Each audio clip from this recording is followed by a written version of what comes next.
Shalom. Selamat pagi Bapak, Ibu, dan saudara-saudari yang dikasihi Tuhan. Selamat datang kembali di Pelita Pengharapan.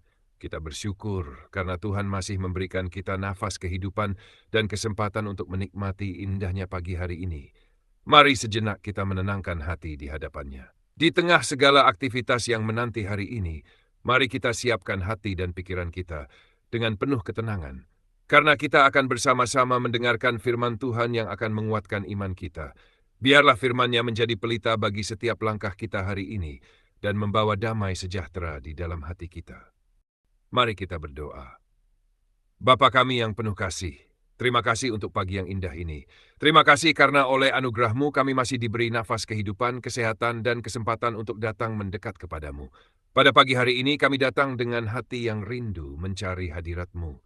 Kami sadar Tuhan, seringkali hati kami mudah teralihkan oleh banyak hal duniawi. Bahkan tanpa kami sadari kami berjalan menjauh dari-Mu. Karena itu, lembutkan hati kami dan bawa kami kembali dekat kepadamu. Tuhan Yesus, kami memohon pimpinan Roh Kudus pada saat kami merenungkan firman-Mu. Bukalah hati dan pikiran kami, supaya kami tidak hanya mendengar firman sebagai pengetahuan, tetapi sungguh diubahkan olehnya. Tegur kami jika ada kesombongan ego atau dosa yang masih kami pertahankan. Ajari kami untuk rendah hati, lapar dan haus akan kebenaran-Mu, serta memiliki kerinduan untuk semakin serupa dengan Engkau. Bapa, kami juga menyerahkan seluruh aktivitas sepanjang hari ini ke dalam tangan-Mu. Pimpin setiap langkah keputusan, perkataan, dan pekerjaan kami. Sertai kami dengan damai sejahtera-Mu. Lindungi kami dari segala yang jahat, dan biarlah hidup kami hari ini berkenan di hadapan-Mu.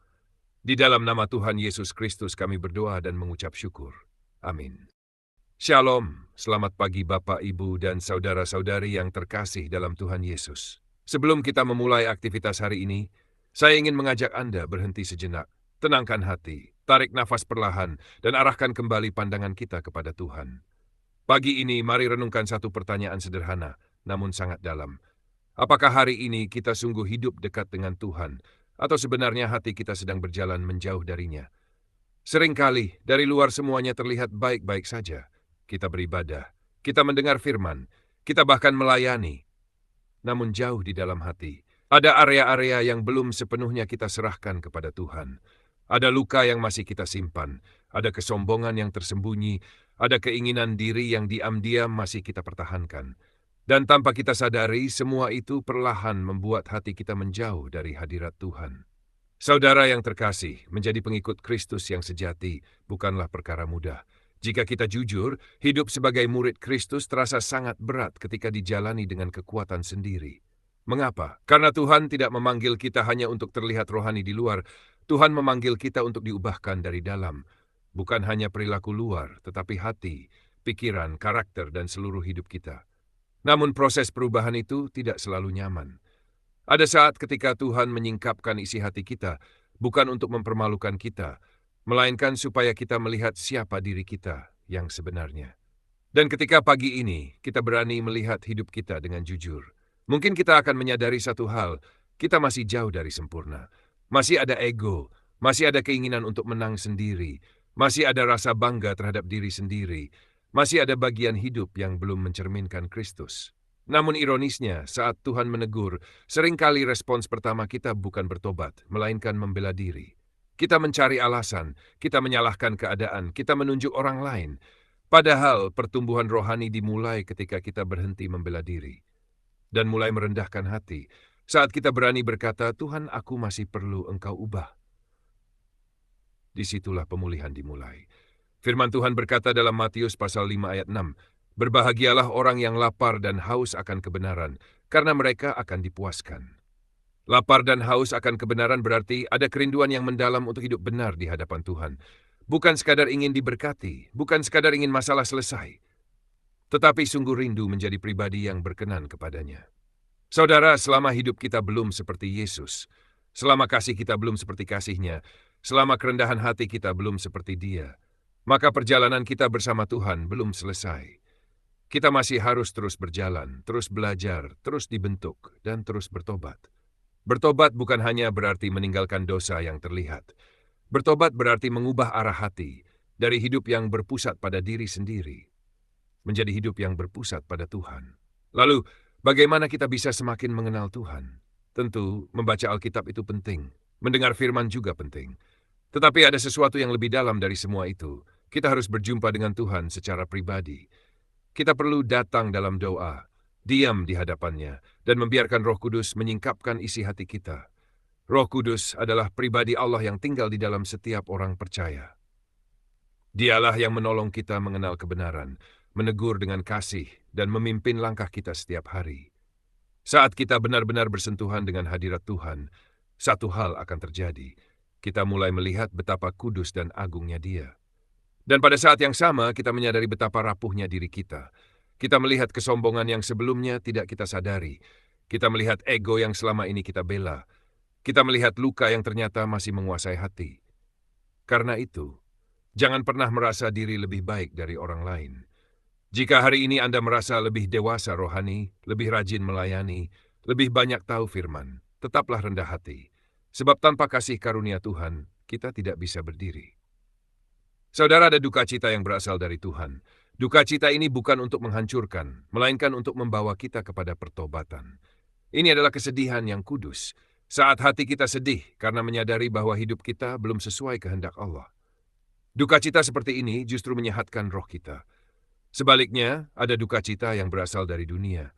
Duka cita jenis ini sering dipakai iblis untuk melemahkan kita, membuat kita tenggelam dalam emosi, kecewa, marah, kesal, tersinggung, dan kehilangan damai sejahtera. Seringkali kita terlalu berduka cita atas hal-hal yang sifatnya sementara. Masalah kecil terasa begitu besar, perkataan orang terasa sangat melukai, keadaan hidup terasa begitu berat. Mengapa? Karena fokus kita bergeser dari Tuhan. Namun ketika hati kita kembali mengutamakan Tuhan, sesuatu mulai berubah. Persoalan besar sekalipun terasa kecil di hadapan kekekalan. Ketika kerajaan surga menjadi prioritas, banyak hal dunia tidak lagi menguasai hati kita. Saudara yang terkasih, firman Tuhan juga mengingatkan tentang berhala. Berhala bukan hanya patung, berhala adalah apapun yang mengambil tempat Tuhan di hati kita. Itu bisa berupa uang, pekerjaan, hobi, kenyamanan, relasi, bahkan perasaan kita sendiri.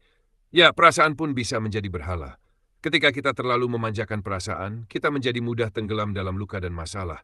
Kita terus mengulang kekecewaan, memelihara kepahitan, dan perlahan hati kita menjauh dari Tuhan. Padahal seringkali, apa yang Tuhan izinkan terjadi adalah bagian dari proses pembentukan. Mungkin Anda pernah kehilangan sesuatu yang berharga, usaha merugi, motor hilang, dikhianati sahabat, atau disakiti orang terdekat. Sakit tentu, terluka pasti. Namun jangan buru-buru berpikir Tuhan meninggalkan Anda. Bisa jadi, justru dalam ujian itu Tuhan sedang membentuk sesuatu yang jauh lebih berharga. Karakter yang serupa Kristus. Saudara, semakin usia kita bertambah, seharusnya pertumbuhan rohani kita juga bertambah. Jangan hanya bertambah umur, tetapi hati tetap sama. Jangan terus nyaman dalam kemalasan rohani. Jika ada area yang belum berubah, bawalah kepada Tuhan. Biarkan Dia bekerja. Sebab tujuan hidup kita bukan sekadar sukses di dunia, bukan hanya memiliki rumah, tabungan, karier, atau pengakuan manusia. Tujuan utama kita adalah satu, hidup berkenan kepada Allah. Kita dipanggil untuk hidup sebagai anak-anak Allah yang bermartabat. Karena itu, Tuhan harus menjadi tujuan utama hidup kita. Saat Tuhan menjadi pusat hidup, segala sesuatu akan berada di tempat yang semestinya. Dan ketika kita membawa hidup kita ke dalam terang kesucian Allah, kita mulai melihat apa yang perlu diubahkan. Disitulah lahir apa yang Alkitab sebut sebagai duka cita yang kudus. Duka cita yang kudus tidak membuat kita lari dari Tuhan. Sebaliknya, ia membuat kita semakin mendekat. Pagi ini jika hati Anda terasa lelah, datanglah kepada Tuhan. Jika Anda sedang terluka, datanglah. Jika Anda merasa gagal, datanglah. Kasih-Nya masih terbuka, anugerah-Nya masih tersedia. Pelukan-Nya masih menanti Anda.